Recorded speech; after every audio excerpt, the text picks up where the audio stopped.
California had a couple bills up in the legislative body. Both of them pertain to reparations for American descendants of slavery, also freedmen, also known as foundational Black Americans. Those will be brought into session, those in this legislative body, to be introduced to the floor for a vote. The state capitol, where the legislative session is wrapping up tonight, some of the bills dealing with reparations. With anticipation to try to figure out what is the status of their bill, and we are officially less than an hour away until we find out what the results are going to be of all the bills that they haven't voted on. If it is passed, it is going to go to the Governor Newsom's office to see if he will sign or not, but if it doesn't, it is going to die on the House floor. So we're trying to figure that out. But the biggest buzz in this building were bills that weren't voted on, like funding reparations. On Sunday, lawmakers passed landmark bills to make amends for racism. The proposal they approved allows for the return of land or compensation to families whose property was unfairly taken. Yeah, I even hate the framing of this off the break, man. To compensate people for racism. That's not what reparations is. Right? It's for the actual, I would say, deprivation ability to build wealth. That's how I look at it. I look at it from a economic standpoint, because you're asking for money. So let's look at the financial damage that was caused intentionally by the U.S. government upon Black Americans, those foundational Black Americans who are the descendants of those enslaved. Let's look at it from that lineage possession from the linear perspective of actually what was denied people, what was taken from them. Let's look at it from that perspective. Because you start getting into this other stuff, we're talking about a debt that's owed. That's the thing. So any other language to me is just trying to cloud the issue. It's got to be very specific. We're talking about money for money. We're talking about we kept your family from making money. We took money out your pocket, which means they didn't pass the money on to you. Let's just keep it there. We ain't gotta kick it. We ain't gotta play. We don't gotta play Parcheesi together. We ain't gotta go bowling. We ain't gotta be buddies. We don't need no parades. We don't need no plaques. We don't need no memorabilia. I don't need none of that. Back up the Brinks truck. State Senator Stephen Bradford authored SB 1403, aims to establish the California American Freedmen Affairs Agency, while SB 1331 funds reparations. Both were not voted on. We should have gotten it to the governor's desk. He never signaled he would veto the bill. He just said he had some concerns, as they have with many bills. So, but that doesn't mean you don't move forward with the bills, because, you can fix them. The California Legislative Black Caucus pulled the bill because it said the proposal needs more work. The bills that pass are not reparations. An apology is not reparations. Chris Lodgeson, a reparation activist with Coalition for Just and Equitable California. The only bills today that even had a chance of being called reparations or could even get us to reparations are the bills that did not pass. It's one thing if we go out for a vote and we lose. Oh, all right. It's one thing if we go out for a vote, we win, and it gets to the governor's desk and the governor vetoes it. Supporters of the reparations say they're not giving up despite the setback. It has to happen if we're going to have meaningful reparations to the people who deserve it. We're 160 years overdue for this. There it is. Okay, I agree with the brother in the T-shirt. What's his name? Chris Lodgeson, a reparation activist. Yeah, it's one thing to get turned down. It's another thing if the governor vetoes it. It's another thing whenever never even gets to the floor, because you think it might make the governor look bad and put the governor in a bad position. I didn't know their job was to protect the governor. But their job is to do the will of the people. I guess we could talk for 2 hours about how messed up and horrible the Democratic Party is, how this is just a symptom of everything that runs through the party. One of the reasons why, just one of many reasons why we cannot put our faith in Democrats, no matter what certain commentators or what certain public people, influencers, icons, entertainers, comedians say. I have no faith in the state. I have no faith in California. So I wasn't even watching it that closely. It was on my peripheral. You don't think Gavin Newsom could have got this to the floor? That's all I'm saying. You don't think that because there's this running narrative that says that you can't hold presidents accountable, blame Congress, don't blame the president. Guys, here goes the 10 things that executives do. And this, when I say presidents, I also mean governors, because governors are the presidents of their states. That's why we call it the United States. Understand? States have their own governments. So, executive orders. Presidents can issue executive orders, which have the force of law and can significantly impact policy without it going through Congress. This direct policy-making power means presidents should be held accountable for outcomes of these orders. So, yeah, we know we got Congress that's going to vote on stuff. We also have executives that can use executive orders. Can he write an executive order for reparations? Probably not. He could get damn close, though, couldn't he? He could get damn close. Will it get challenged in the courts? Yes. It's not like you get challenged in the courts and lose and you lose money or you lose your job. That's not what happens. You lose political capital. And what they're basically saying is they don't want to lose any political capital fighting for you. And if you're not a supporter of reparations, insert whatever thing you believe in. Yeah, you know, the reparations argument is the Medicare for All argument, is the argument for homelessness, to end homelessness. It is anything. It's just a cause that is just. That's all it is. So if you are white, Native American, Asian, whatever, insert whatever thing you really care about that should be done, that you have a right to, that you are owed, that you feel that you're owed. I personally believe the reparations in a different class. I'm not saying it's the same, but you can, for the sake of this argument, you can be interchangeable, because there are certain things that I believe that should be. You should be able to go to the doctor, no matter how much money you got in your pocket, whether you have insurance or not, and you should be able to be sick. You should have an education. And that don't mean K through 12. I mean, at least 2 years college, everybody. Let's keep going. The bully pulpit, number 2. So once you have, one is executive orders, number 2 is the bully pulpit. In agenda setting, the president has a unique platform to influence public opinion and set the national agenda. When I said that on a panel I was on, I had this loudmouth trying to tell me it's not true. Folks, having the bully pulpit, having the megaphone to set the agenda is amazingly important. Gavin Newsom has that. Gavin Newsom could every day, if he wanted to, he could do this right here. This what we doing right here. There is nothing to stop a president or a governor doing this every day. Remember Cuomo? Remember Cuomo during the pandemic holding a press conference every day and just doing this every day? Remember that? He was doing that every damn day, wasn't he? Because he could. You know what he was doing? He was shaping public opinion. He was setting the narrative. And you know what that does? That does too. By using speeches and press conferences and other public appearances, the president shapes policy priorities and pressures Congress. Because see, and here was the point I was trying to get to, but they didn't want me to get to it. Because they work for Biden and Kamala. That's their job. That's what their dream job is, to be able to belly dance for Kamala for some dollars, to be hired to clean her pool or something. Their dreams of being in that area, being in that club.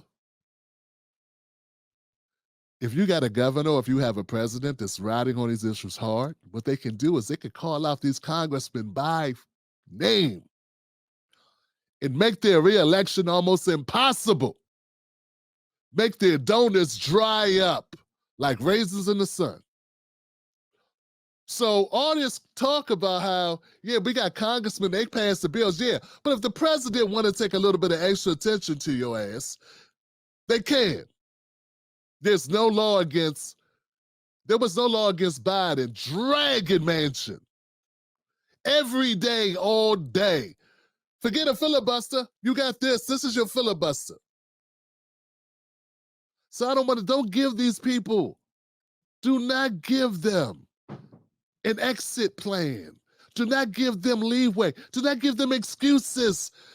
The microphone's a powerful thing. People don't even want me to use it. And I'm the ruler of nothing except my brand and my company, my corporation. TTL Media. Legal entity. That's the only thing. I'm the CEO of that. But I got people that don't want me to talk. Why? Because public opinion is important. Public opinion can upset people's lives. It can do things. It can rile up others. So when they're saying, hey, man, this guy wants to put out this rap song saying how bills are made, and Jasmine Crockett wants to run around talking about don't blame Biden, which was only to give cover for Biden. Let's be very clear about that. That's what that was. Now she's doing it officially on a dime for Kamala Harris to take heat off her ass, because she's still a part of the executive branch right now. And they're trying to say, what's that? Her? Don't blame her, blame Congress. You know what? Presidents can get Congress people removed quickly, because presidents are known nationally. Congress people, not so much. So if you really want to hang it on that Gavin Newsom, you can. Because if he really wanted to support you, he can't act like he wasn't in a position to. Just like Joe Biden could have stuck Gavin, what's his name? Not Gavin, I'm sorry. Manchin. He could have hit Manchin every day, every morning. He could have developed a show. He could have, if he really thought Manchin was trying to thwart his agenda, that nonsense they were able to flow. Guys, look, I don't know everything. You know what I'm saying? I'm just a guy who does this. This is my passion, right? To speak truth to power. You can correct me if I'm wrong. You can think I'm wrong. That's fine, right? I could be wrong. But I believe in my heart of hearts, in every fiber of me, I believe that if you really are down for something, you'll ride hard for it and you'll win. When you're at that level. Instead of Biden and his cohorts complaining how Manchin was thwarting all their plans, why weren't they doing a press conference every morning called Destroy Manchin, Get Manchin Out, every morning? Manchin's destroying my agenda. Manchin's in my way. Manchin's taking food out these kids' mouths. He could have done that every day. Every day. The way I go at D.L. Hughley, the way I go at Rowland and all these other people, why come a president can't do that? They can. In fact, they can hire surrogates to do it for them too. They can do that constantly. And it will, you know what it would do more other than just make noise momentarily? It will reverberate across the country. Everyone will be talking about it. Manchin wouldn't be able to go to the grocery store. Nobody would want to give him money for his campaign. He'd be over in a day. He'd be done in a week. He'd be at the table in a week going, Mama, please, Joe, I'm sorry. I'm sorry, Joe, you ruined him. My wife can't go to the store. My mistress, she dumped me. No one wants to play checkers. That's what happens. So I got this list of 10. I'm going to put out a report on this because I'm tired of the bogus narrative that governors and their presidents are at the whims of the legislature. They can't get anything done. They try so hard. Don't blame them. Folks, if you got an executive order, which is called a pen, if you got a microphone and people listen to you, if Gavin Newsom went hard on whoever, in a way, if he really wanted it done, the California media would be playing it nonstop. You publicly shame your adversaries. It would be everywhere. MSNBC, NBC, CBS, CNN, ABC, constantly. That's just the top. There's local media would have took that joint. It would have never stopped. It would have been 24-hour news cycle on how horrible the people standing in the way of the governor's mission. Then he could give a speech and be totally like, and I believe that the Black American, he could have played that, but he didn't want to. Anything that doesn't get done, I'm going to say 8 times out of 10, they didn't want it done. It's just an acting job that you see. There are deals that have been cut in the back to get to make it go the way it went. You understand where I'm coming from? That makes sense to everybody? Can we stop living in la la land? Can we stop buying the narratives that they throw at us? And once again, we could spend 2 hours and we could do a whole bunch of talking and yammering, but at the end of the day, it's time to get rid of them. It's time to get rid of the Democrats. That's why I've been saying it, you kooks, that are the people that are, I'm not talking to my people that understand it. I'm talking about the people that don't get it. The ones that are soft, that think this is a game. It's not a game. Who actually believe when they say, there was nothing we could do. Our hands were tied.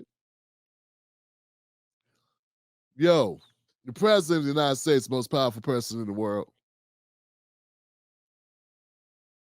President of the United States work for you. You don't work for them. What good is having a powerful, you got this titan that works for you.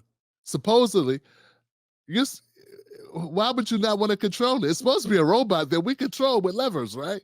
Why would you not grab the joystick and control it? Because you don't want it to be mad at you? Nah, they're just looking for jobs, man. These people just want jobs defending the robot instead of having the robot go fight for you. This is what a politician's supposed to do. What, supposed to fight for themselves? No, the interests of those that elected it. The causes of the people that they elected, that put it in the job. That's why you elect someone. I'm going to give you one more. Okay, number 3 is they are the de facto leaders of the party. They lead the party. They set the tone. They set the agenda. They lead the party. Was Gavin Newsom leading California towards this? Or was he just giving lip service for a minute to help his numbers when he looked like he might be, what was it, called back, recalled or some shit? Remember that? They were trying to do that? Black people are currency. They get to play the moral high ground. They get to play, I care about the blacks and do that. They play that up. But when the rubber meets the road, man, they get out the car and they go jump in the Uber. And that's why when people say, Tim Black, why are you so hard on the Democrats? Here you go. Perfect example. They play with the hearts and the souls of these people. And by extension, all black people for months on this topic. And then they didn't even take it to a vote. Now, that would be enough if it was something you cared about. I could add about 10 other things on top of that. Layer cake. That's enough to detest someone. Just for playing with your heart like a Rubik's Cube. Playing with your futures and the future of your children like a Rubik's Cube. Like a Nintendo Switch. Oh, let's go play this game. I got a new game. It's called The Hopes and Dreams of Blacks. Let's go play it. Yeah, man, you could do this, you could do that, man. You can control them, man. It's fun, man. Pretend you're gonna repay a debt to them, then don't. Then blame it on someone else, or don't. Or it's all these different directions you can go with it. You never know what the ending is gonna be. But at the end, you get to decide who wins. And it'll be us against the blacks. It's the game they've been playing with us since the 60s, and we gotta stop. We gotta get off at some point. Some people say we can't get off because of the Republicans. Dog, the Republicans did not hint, telegraph, or promise to do anything relating to reparations for Californians, did they? Nah. If someone leaves you at the altar, that's a lot worse than somebody who wouldn't go out on a date with you. What I'm saying is perfectly within the realms of reason. The way I reason. And it'd be reasonable. Anybody else can have a different opinion.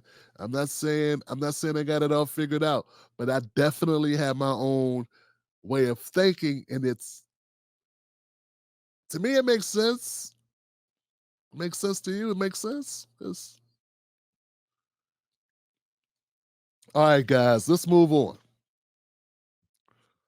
Let's move on.